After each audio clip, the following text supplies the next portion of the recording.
Georgia. And welcome to Compass Point. In Nassau, in the Bahamas. We're not supposed to be here, we're actually supposed to be in Georgetown in the Exumas, but somebody messed up. we had a scheduling challenge. Here we are. So we're really stuck here, it's awful. We're devastated. Grinding it out, it's horrible. Yeah. But somehow we're going to manage to suck it up for the next few hours, hang around, and we'll get a flight out of here at 6 p.m. To Georgetown in the Exumas, when we'll start our sailing epic.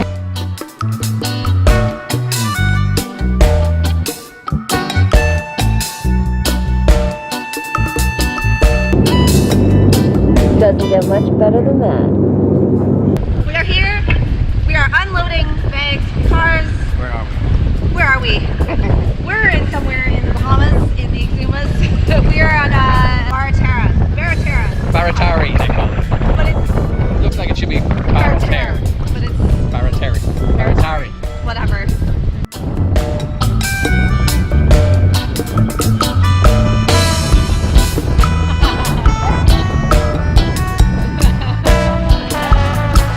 There are our rivals right there. Looks like we are overtaking them. Full sails, almost full. And we are headed to Norman Pond, which is just beyond that tip right there. We got 2 sails. We got our main sail. Sail. Very good, Mom. Very good. You're getting there. And it is nothing short of beautiful.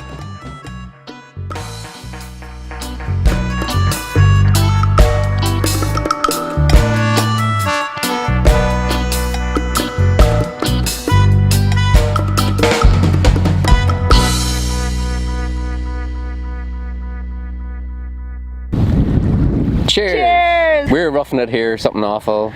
Really having a hard time keeping it together. So, day 2, and we're, where are we? I don't know, somewhere in the Bahamas. We are Norman Key. We're Norman at Key. Norman Key. We had a lovely day today. We didn't move camp, so we got to stay 2 nights here, and we snorkeled. We got to see the coolest, what do they call it, blue hole? Blue hole, yeah. So it's like I think you mentioned it's about 150 feet of cave this hole is. We only got maybe 5 feet in. It's very dark. And spooky, nobody had the guts to win. We were convinced there was glowing eyes somewhere in there, but it was quite cool. It was quite something. And then we had, where did we go after that? We headed up to the highest point in the Exumas. Oh yeah, Perry's Point, is it? Yep. Which is on Lee Stalking Island. We could actually see our old campsite. We had stayed on Twin Beaches last time, and it was a really cool campsite because you could get over to the other side to see the Atlantic, and all the rough water that we don't have to kayak or sail in on that side. So we are on the lee side. Shortly we will be having some dinner and a sundowner. Behind us. We're going to turn these chairs around though so we can see it. Bye!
at Compass Point, where we started full circle. Yep, action-packed couple of days. We got up close and personal with some sharks, big nurse sharks, monsters, but fairly harmless, and you were able to actually get in into the water and swim with them and pat them like pets. Yeah. Like dogs. And they got this sandpapery feel to them. It was kind of very strange. It was bizarre. Oh yeah. He breathes those with his gills, eh? Oh, this here, look. I found his real eye. Come here. Come on this side. That's his real eye. Yeah. The last day, which was more touch and go, we didn't even think we'd be able to make it out sailing. There was no winds. It was maybe a couple knots or so, maybe 4 or 5 knots, and upwind. We actually had to tack our way upwind back to Staniel Key. So where we were was actually north of Staniel Key, and then we were coming back down against the wind. So we spent most of the time going with, and then the last little leg against. And of course, that was the day that we had basically no wind until the very last leg of the journey, of course. Yes. So we struggled a little bit in the low wind and of course, not being expert sailors, we struggled a bit with tacking at first, but I think we got the hang of it. Kind of. Yeah. We got some work to. We're going to go to sailing camp. Yeah. And all the while we were in these doldrums, we could see these storm clouds behind us. So we started to get a little bit anxious because we wanted to get back to Staniel Key before that storm hit, and it looked like it was about to hit any minute. In fact, we had our rain jackets on. We had just put our rain jackets on, I think maybe 15 minutes prior. Yeah. And then what? Half an hour out of Staniel? Well, we could see where we were going, so we could actually see the beach we were going to land on, maybe 20-30 minutes away, and we just got hit like a truck with a squall. So the whole day we were crawling along with no wind, and then all of a sudden out of nowhere. Yeah, so as I was saying, I think on average we had the right amount of wind for the day. Yeah, on average overall. So Ash was on the tiller. I was on the tiller, hanging on for dear life, white knuckling it the rest of the way. And I did not let go of the main sheet, let me tell you. We did not have a chance to get the GoPro up for the last leg, which probably was the most interesting bit of sailing that we had. Dallas managed to get a couple shots of us, and I think a little clip of footage of us sailing, and it looks rather underwhelming comparatively. Yeah, no, we were heeled right over. I mean, it was... I was hanging on I had a lot of my body weight on that tiller. At one point, I had one hand on the gunnel to hold myself upright, and the other hand on the tiller, and at one point, I just had to have both because I couldn't hang on. It was just pulling us over, so... But anyway, we managed to make it. It was exciting, that's for sure. Exciting. And at that point, all we wanted to do was get to our hotel rooms and have a nice hot shower. But Dallas persuaded us otherwise. He took us to the Thunderball Grotto, which was one of my favorite parts of the trip. So it's just offshore of Staniel Key.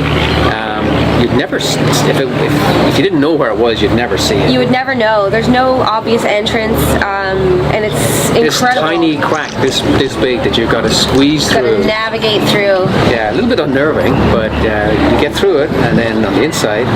It was pretty cool. I mean, I worked up the courage, I think Mom did too, to actually dive under. There's like these holes in the rocks you can dive under and like pop out on the other side, but they're virtually invisible from the exterior. So we wonder how many of these little cavernous caves are hidden all over the Exumas. Probably many more than people know about. This one is extraordinary. This one is really exciting. It was the set, I think, of a James Bond movie, right, Dad? Yeah, from the 1960s, one of the Sean Connery James Bond movies. The real James Bond. Yeah, one of the originals.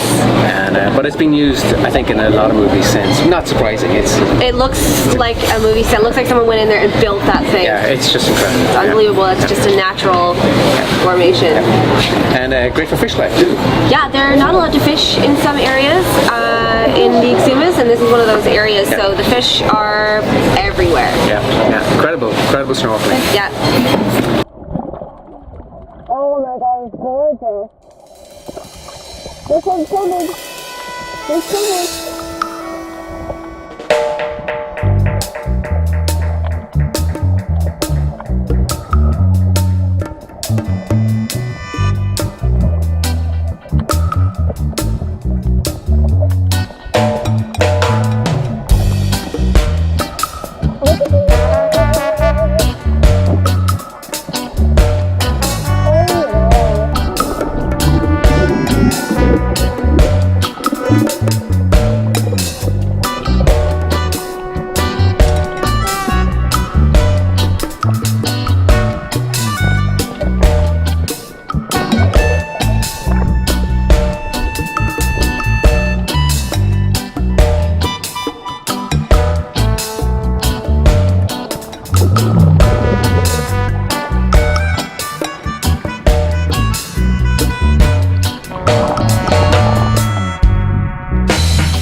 So that was pretty cool.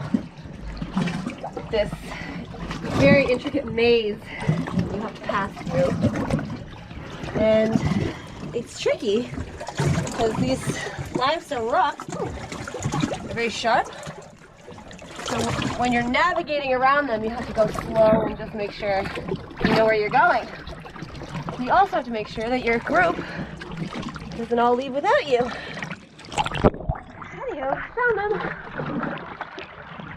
And we are done, which is very sad. I don't want to leave. And then finally, at long last, we did actually get back to have a nice hot shower in the hotel. Yep. And dinner at the yacht club. On a table, which was nice. Yes. For a change. Civilization. Yeah. So we flew back from Stanley Key to Georgetown in this little 5-seater, but Dallas and Tamara and the 2 kids, they sailed back in the powerboat and towed the 3 sea pearls with them, and we flew right overhead, and it was pretty awesome. John did a classic flyover. It was pretty exciting. I got to sit up front next to John, so he kept pointing at boats in the distance to be like, oh, I think that might be them, I think that might be them, and then finally he saw them, and you could see distinctly these 3 little boats trailing behind this bigger boat.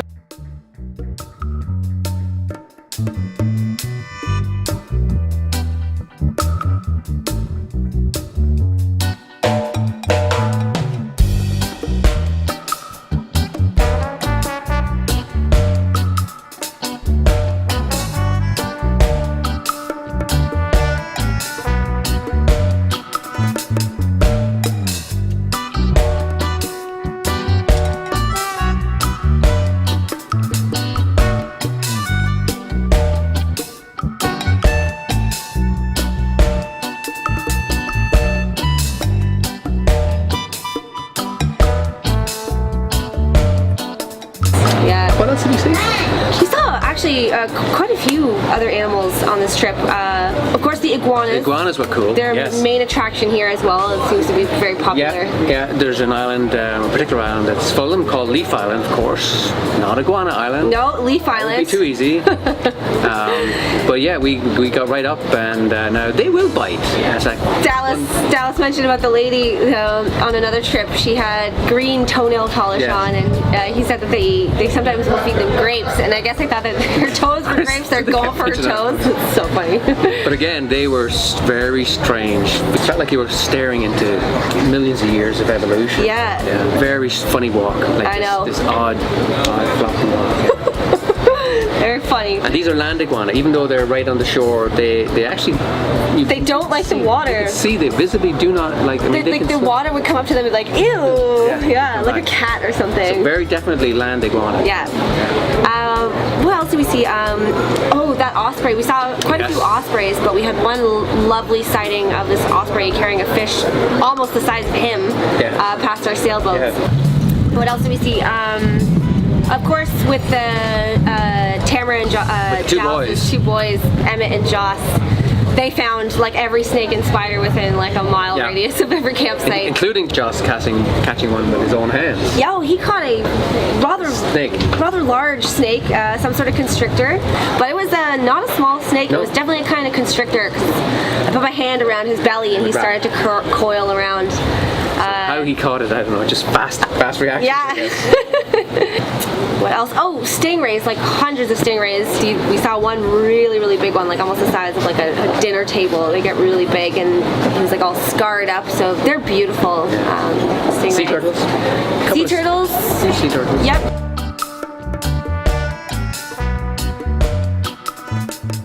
fish of every colour, shape, description, both beautiful and some edible. Yummy! So the boys went off spear fishing, and there was 11 of us, and they caught 11 fish. So I think they actually planned for that in the trip. They know this one spot is prime spear fishing territory. So of course they came a couple hours. They came back in the boat with 11 beautiful fish, cooked over a fire. That was one of my favorite meals with them for sure. No swimming pigs this time. No, we engaged with the swimming pigs last couple of trips. Yep. But this time we opted to spend our time with the sharks instead. Yeah, the sharks were great. We like the sharks. Did we mention sharks? We like the sharks. Just in case we didn't mention that. Anyway, I think it's our plane. Is that our plane? So I think we'll be calling it a wrap. I think that is it. All right. Till the next trip. Bye.